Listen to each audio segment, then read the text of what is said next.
A'udzu billahi minasyaitonir rajim. Bismillahirrahmanirrahim. Assalamualaikum warahmatullahi wabarakatuh. Alhamdulillahilladzi hadana lil kitabih wa faddalana ala sairil umami bi akrami anbiya'ih. Hamdan yastajlibul marghubi min ridhaih. Wa sallallahu ala sayyidina Muhammad wa ala alihi wa ashabihi wa ummatihi amma ba'du. Bersyukur kepada Allah Subhanahu wa taala atas karunia nikmatnya dengan ucapan alhamdulillahirabbil alamin. Bersalawat kepada baginda Nabi besar Nabi Muhammad sallallahu alaihi wasallam dengan lafaz Allahumma salli wa sallim wa barik ala sayyidina Muhammad wa ala ali sayyidina Muhammad. Di dalam Al-Quran, pemimpin digambarkan dengan dua jenis. Satu, pemimpin menuju gelapnya kesesatan. Jenis pemimpin ini adalah pemimpin yang mengajak kepada gelapnya kesesatan. Pemimpin ini disebutkan di dalam Al-Quran surah Al-Qasas ayat 41-42 yang berbunyi A'udzu billahi minasyaitonir rajim. Bismillahirrahmanirrahim. Wa ja'alnahum a'immatan yad'una ilan nar wa yawmal qiyamati la yunsarun. وأتبعناهم في هذه الدنيا لعنة ويوم القيامة هم من المقبوحين. Dan kami jadikan pemimpin-pemimpin yang menyeru manusia ke neraka, dan pada hari kiamat mereka tidak akan ditolong, dan kami ikutkanlah laknat kepada mereka di dunia ini, dan pada hari kiamat mereka termasuk orang-orang yang dijauhkan dari rahmat Allah. Berdasarkan ayat tersebut, pemimpin jenis ini dicirikan dengan yada'una ilan nar. Mereka menyeru, mengajak kepada jalan neraka. Dan kelak pada hari kiamat mereka tidak akan ditolong. Kenapa demikian? Karena perbuatan kebijakan pemimpin bersifat kolektif, menyeluruh dan diikuti oleh semua orang, sehingga dosa itu melekat kepada para pemimpin. Dikala ada orang lain yang tergerus dengan kebijakan-kebijakan dosanya, pada akhirnya laknat, kutukan, dan kejauhan dari rahmat Allah akan terus-menerus mengikuti mereka dari waktu ke waktu selama di dunia. Hal ini dipertegaskan dengan ayat setelahnya, wa atba'nahum fi hadhid dunya la'anah, dan kami ikutkanlah laknat kepada mereka di dunia ini. Dan di dalam surah Al-Ankabut ayat 13 yang berbunyi Bismillahirrahmanirrahim. وَلَا يَحْمِلُنَّ أَثْقَالَهُمْ وَأَثْقَالًا مَعَ أَثْقَالِهِمْ وَلَا يُسْأَلُنَّ يَوْمَ الْقِيَامَةِ عَمَّا كَانُوا يَفْتَرُونَ. Dan sesungguhnya mereka akan memikul beban dosa mereka dan beban-beban dosa yang lain di samping beban-beban mereka sendiri.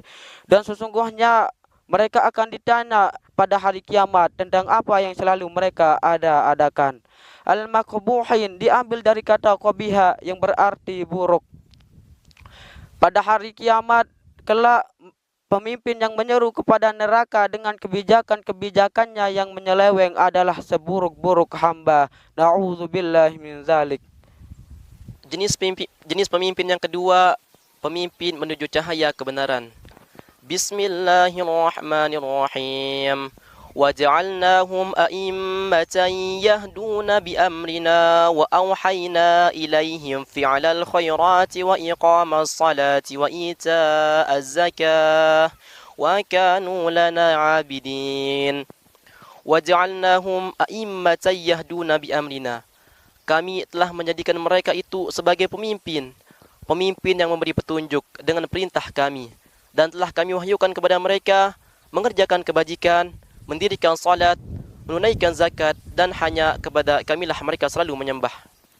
Dalam ayat di atas disebut kata a'immah. Para pemimpin adalah bentuk jamak dari imam. Kata ini satu akar kata dengan amam, di depan, dan ummi, ibu.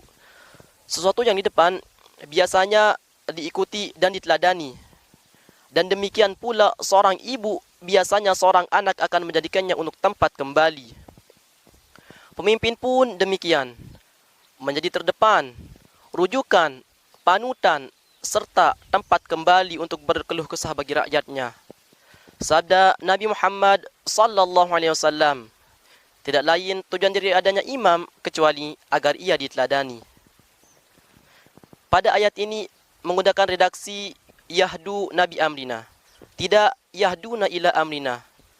Dari sisi ilmu tafsir, jika kata hidayah dirangkai dengan ilah seperti yahduna ila amrina, maka pada umumnya akan bermakna yang diberi petunjuk belum berada pada jalan yang benar. Akan tetapi ayat tersebut menggunakan aba, yahdu nabi amrina, sehingga bermakna yang diberi petunjuk sudah berada pada jalan yang tepat. Dengan demikian, isyarat ayat ini menegaskan pemimpin yang memberi petunjuk, yang menentukan kebijakan-kebijakan, memiliki kemampuan melebihi rata-rata anggota masyarakatnya, sehingga ia mampu membimbing mereka ke arah yang lebih baik dan sempurna. Wa awhayna ilaihim fi'lal khairat. Jika ayat ini menggunakan tambahan an, maka akan bermakna kami perintahkan mereka melakukan perbuatan-perbuatan baik. Akan tetapi tidak demikian. Ayat ini tidak menggunakan an, sehingga bermakna para pemimpin telah melaksanakan tuntunan wahyu ilahi, dan tuntunan itu sudah mendarah daging dalam diri mereka dan sudah menghiasi akhlak dan adab mereka. Jadi karakter seorang pemimpin itu adalah salat, zakat, dan berbuat baik. Itu pun tidak perlu diperintah, karena sudah melekat dalam jiwa mereka. Itulah karakter. Untuk mendapatkan pemimpin terbaik, Syekh Al-Mawardi menjelaskan beberapa syarat calon pemimpin. Di antaranya adalah pertama, al-adlu, adil. Ini bisa dilihat dari pandangan masyarakat luas atau berdasarkan penilaian mayoritas, sehingga rekam jejaknya menjadi tolak ukur yang objektif. Kedua, al-ilmu, berilmu. Karena dibutuhkan seorang pemimpin untuk berijtihad dalam hal hukum maupun kondisi pelik. Syekh Abdul Qadir Al-Jailani menyatakan dalam kalam hikmahnya, seseorang tidak layak berfatwa kecuali dia telah menguasai ilmu para ulama fikih dan hikmah para arif billah dan ilmu politik kenegaraan. Ketiga, salamatul hawas, sehat panca indera, begitu pendengaran, penglihatan, lisan, sehingga dengannya bisa menyadari dan memahami segala kondisi yang ada. Keempat, salamatul a'dha, sehat anggota badan, serta tidak ada kekurangan sehingga mencegahnya dari menghambat pergerakan dan kemajuan. Kelima, sihah ar-ru'i, memiliki akal sehat, sehingga mendukungnya untuk membuat kebijakan dan mengatur kemaslahatan rakyat. Kaidah usul fikih menyatakan, tasarruful imam ala ru'iyati manutul bil maslahah. Kebijakan seorang pemimpin atas rakyatnya harus berdasarkan kemaslahatan. Keenam, asyaja'ah, memiliki keberanian, dukungan dan perlindungan. Seorang pemimpin harus pandai lobi-lobi politik dan ia berani menentang apabila kawan maupun lawan politiknya menyalahi aturan dan kemaslahatan. Ketujuh, al-nasab, faktor keturunan, yakni suku Quraisy. Faktor keturunan memang memiliki peran cukup besar dalam memilih seorang pemimpin. Syekh Wahbah Al-Zuhaili menambahkan beberapa syarat calon pemimpin yang lain. Di antaranya, muslim, merdeka, laki-laki, berakal, balik suku Quraisy. Penutup, jika umat kesulitan dalam memilih pemimpin yang ideal seperti yang telah disebutkan di atas, maka paling tidak umat sudah sedikit menimbang beberapa hal yang sesuai dengan karakter di atas, atau paling tidak cara umat memilih pemimpin sudah benar sesuai syariat. Karena jika praktek memilih pemimpin berdasarkan money politik, yakni sogok menyogok, itu terus dilakukan, alangkah rendahnya peradaban suatu umat, dan tanpa disadari umat tidak sedang memilih pemimpin yang terbaik. Akan tetapi umat sedang menciptakan tahu salah atau tusala baru yang akan memimpin.